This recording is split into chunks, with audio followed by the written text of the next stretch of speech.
You're not going to believe what happened when I got home last weekend. I pulled up to my own properties. My landlord found a big chain and padlock across the front gate. At first, I thought it was some kind of mistake. Maybe someone was doing repairs or construction. But nope, turns out it was the HOA president, let's just call her Karen, who decided that I wasn't following their guidelines. So she locked me out of my own driveway. No warning, no conversation. Just straight up blocked me from getting onto my land. I was stunned, but I wasn't about to let that slide. See, what Karen didn't know is that I wasn't rolling up in a regular car. I was in my custom-built monster truck, 6 feet of clearance, tires taller than most fifth graders, and more horsepower than her entire HOA board combined. I didn't want trouble, but I also wasn't about to let someone with a clipboard and a power trip tell me where I could and couldn't go on my property. I tried reasoning at first. Called the number on the HOA notice. No answer. Left a message. Nothing. Even knocked on her door, no response. That's when I decided it was time to let my truck do the talking. And let's just say, the look on Karen's face when she saw what came next was something I'll never forget. But before I tell you exactly what happened when the rubber met the dirt and that gate met my bumper, you need to understand just how deep this drama goes. This wasn't the first time Karen had crossed the line, and it definitely wasn't going to be the last. Buckle up, because things got wild real fast. So here's the part that really made things personal. Karen didn't just randomly decide to lock me out one day. This had been brewing for a while. Ever since I bought this land on the edge of the neighborhood, she's had a problem with everything I do.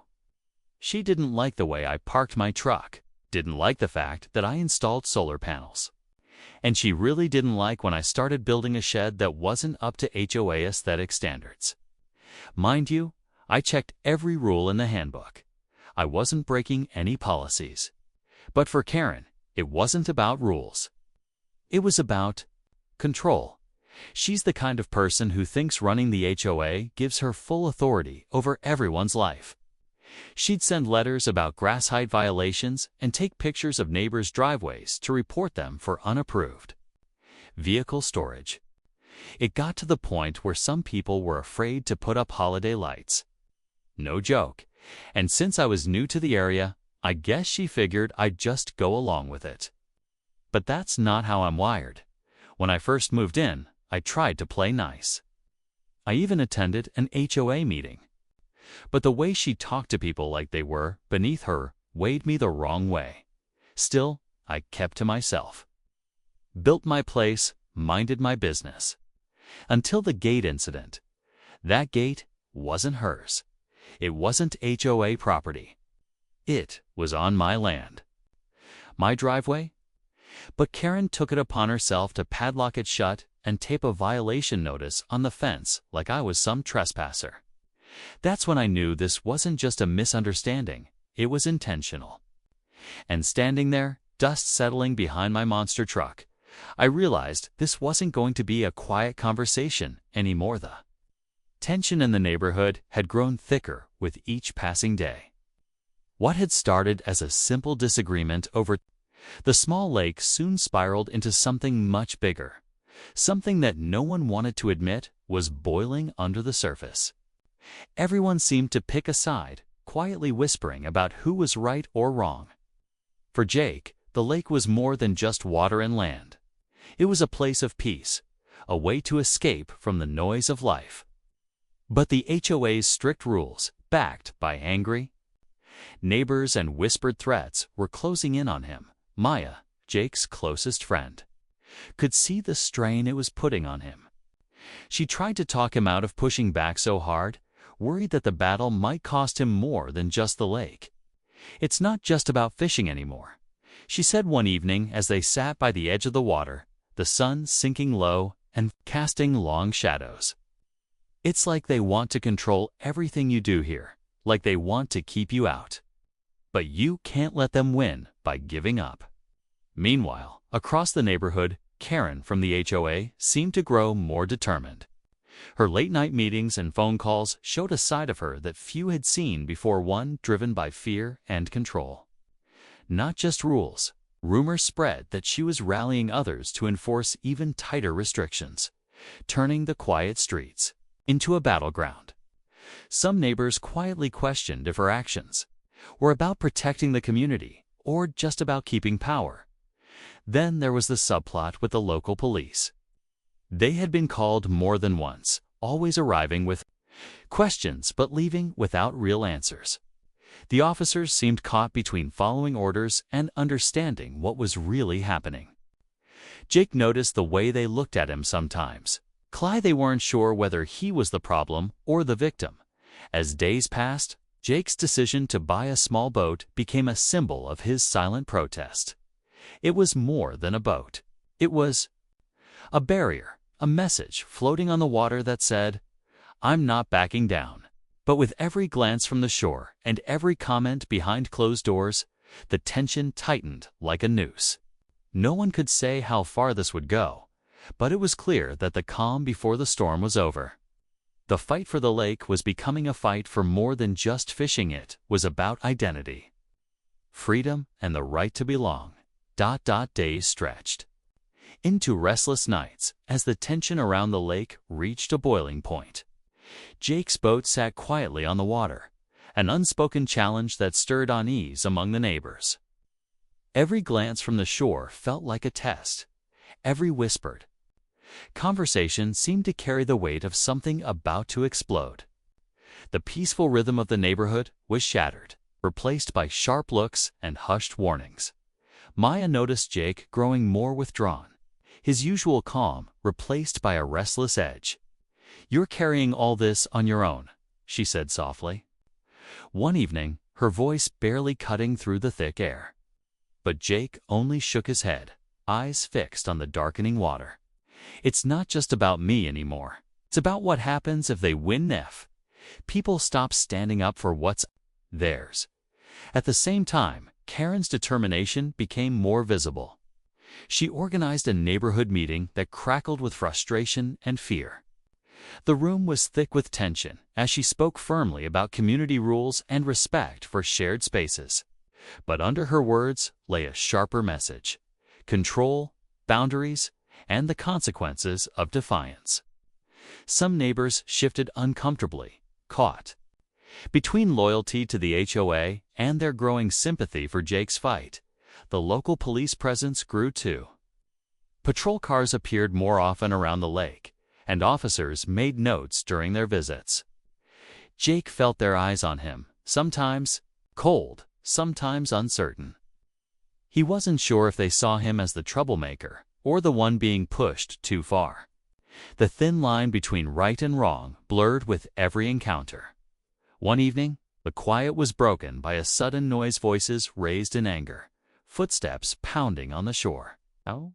Jake's heart raced as he hurried to his boat, the weight of what was coming heavy in his chest. Neighbors gathered, some shouting, others trying to hold the peace.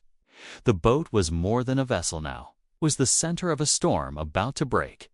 In that charged moment, everything felt like it was about to snap. The fight over the lake, the clash of wills, the deep undercurrent of fear and pride.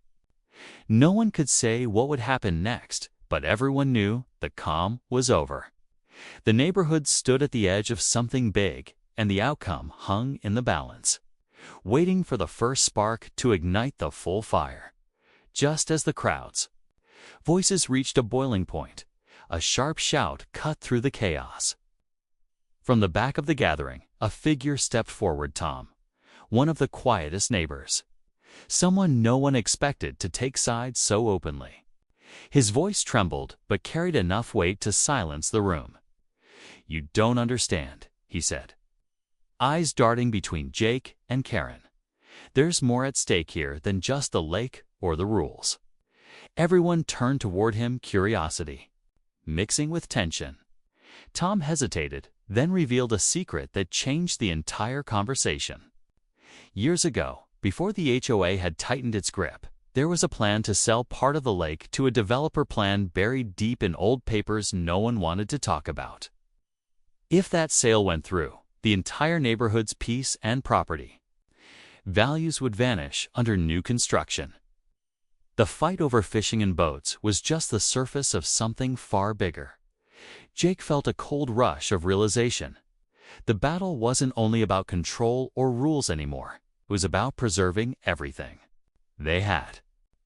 Karen's fierce stance suddenly made sense. Her determination wasn't just about enforcing policies, but about keeping the community intact in a way no one had fully admitted before. But with that came a darker question: who truly wanted what? And at what cost? As murmurs spread, the police arrived again, this time with a new warning.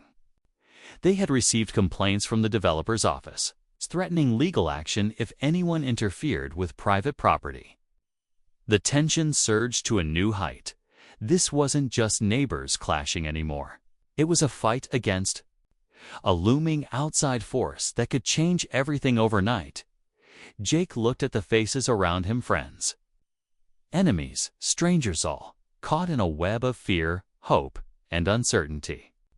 The stakes had never been higher, and the quiet lake that once felt safe now felt like the heart of a storm racing toward a breaking point.